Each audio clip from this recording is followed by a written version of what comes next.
Neat ಪ್ರಶ್ನೆ ಪತ್ರಿಕೆ ಸೋರಿಕೆ ವಿರುದ್ಧ ಪ್ರಧಾನಿ ನರೇಂದ್ರ ಮೋದಿ ಅವರು ಕಠಿಣ ಕ್ರಮಗಳನ್ನು ಕೈಗೊಳ್ಳುತ್ತಿದ್ದರೂ ಸಹ ಲೋಕಸಭೆಯಲ್ಲಿನ ವಿರೋಧ ಪಕ್ಷದ ನಾಯಕ ರಾಹುಲ್ ಗಾಂಧಿ ಅವರು ಹೋರಾಟದ ಮೂಲಕ ಅರಾಜಕತೆ ಸೃಷ್ಟಿಸುತ್ತಿದ್ದಾರೆ ಎಂದು ಬಿಜೆಪಿ ಕಾರ್ಯಕರ್ತರು ಕಾಂಗ್ರೆಸ್ ಕಚೇರಿಗೆ ಮುತ್ತಿಗೆ ಹಾಕಲು ಯತ್ನಿಸಿದ್ದಾಗ ಮಾರ್ಗ ಮಧ್ಯೆ ಪೊಲೀಸರು ಅವರನ್ನು ಬಂಧಿಸಿ ಸ್ಟೇಷನ್ ಬಜಾರ್ ಠಾಣೆಗೆ ಕರೆದೊಯ್ದರು.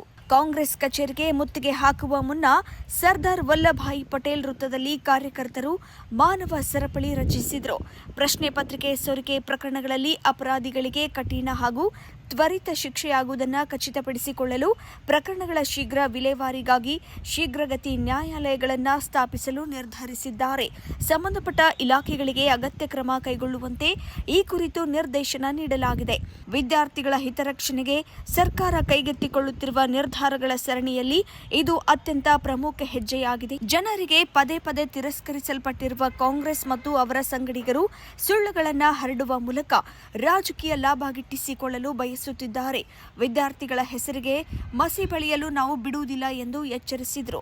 ಶಾಂತಿಯುತವಾಗಿ ಹೋರಾಟ ಮಾಡುತ್ತಿದ್ದರೂ ಸಹ ರಾಜ್ಯ ಕಾಂಗ್ರೆಸ್ ಸರ್ಕಾರವು ಹೋರಾಟವನ್ನು ಹತ್ತಿಕ್ಕಲು ಪೊಲೀಸರನ್ನ ಬಳಸಿಕೊಳ್ಳುತ್ತಿದೆ ಎಂದು ಆರೋಪಿಸಿದರು.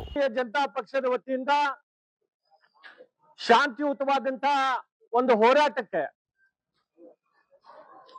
ಈಗಿರುವಂತಹ ನಮ್ಮ ರಾಜ್ಯದಲ್ಲಿ ಕಾಂಗ್ರೆಸ್ ಸರ್ಕಾರ ಇದು ಒಂದು ಗುಂಡಾಗರ್ದಿಯ ಸರ್ಕಾರ ಅಂತಂದ್ರೆ ಇದು ತಪ್ಪಾಗ್ಲಿಕ್ಕಿಲ್ಲ.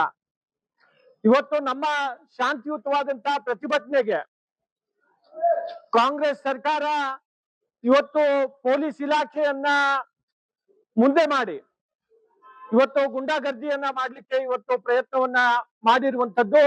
ಇವತ್ತು ಅನೇಕ ಜನ ನಮ್ಮ ಕಾರ್ಯಕರ್ತರನ್ನ ಬಂಧಿಸಿ ನಮ್ಮೆಲ್ಲರನ್ನು ಕೂಡ ಇವತ್ತು ಠಾಣೆಗೆ ಇವತ್ತಿನ ದಿವಸ ಕರ್ಕೊಂಡು ಬಂದು ಇವತ್ತು ನಿಲ್ಲಿಸಿದ್ದಾರೆ.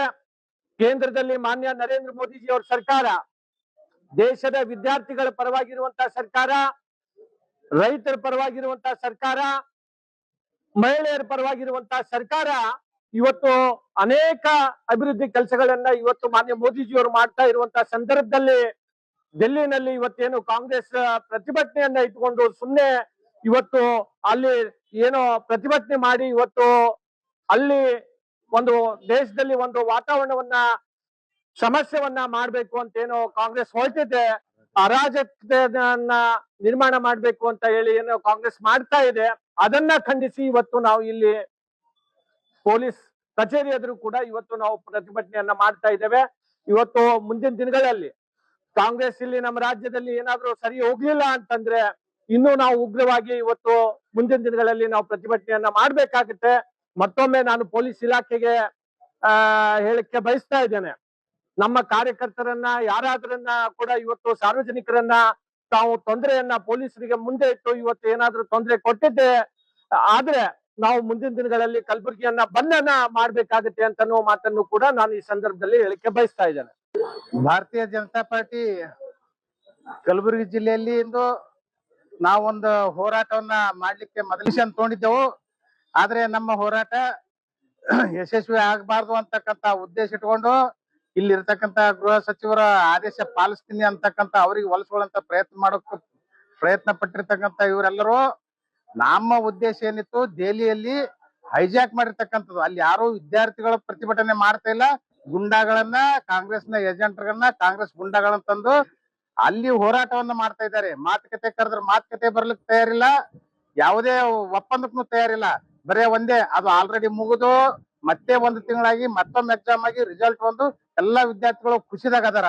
ಅಂತರಾಗಿ ಇವರು ಬರೇ ಧರ್ಮೇಂದ್ರ ಪ್ರಧಾನ್ ಅವರು ರಾಜೀನಾಮೆ ಕೊಡ್ಬೇಕಂತ ಒಂದು 1 ಪಾಯಿಂಟ್ ಪ್ರೋಗ್ರಾಮ್ ಇಟ್ಕೊಂಡು ಸರ್ಕಾರ ಮುಜುಗರ ಕೀಡ್ ಮಾಡ್ಬೇಕಂತಕ್ಕಂತ ಪ್ರೋಗ್ರಾಮ್ ಇಟ್ಕೊಂಡು ಗುಂಡಗಳನ್ನ ತಂದು ಹೋರಾಟ ಮಾಡ್ತಾ ಇದೆ. ಅದನ್ನ ಹತ್ತಿಕ್ಕೋ ಮುಖಾಂತರ ಎಲ್ಲರಿಗೆ ಕರೆದು ಮಾತುಕತೆ ಆಡ್ಲಿಕ್ಕೆ ನಮ್ಮ ನರೇಂದ್ರ ಮೋದಿ ಅವರು ತಯಾರಿದ್ರು.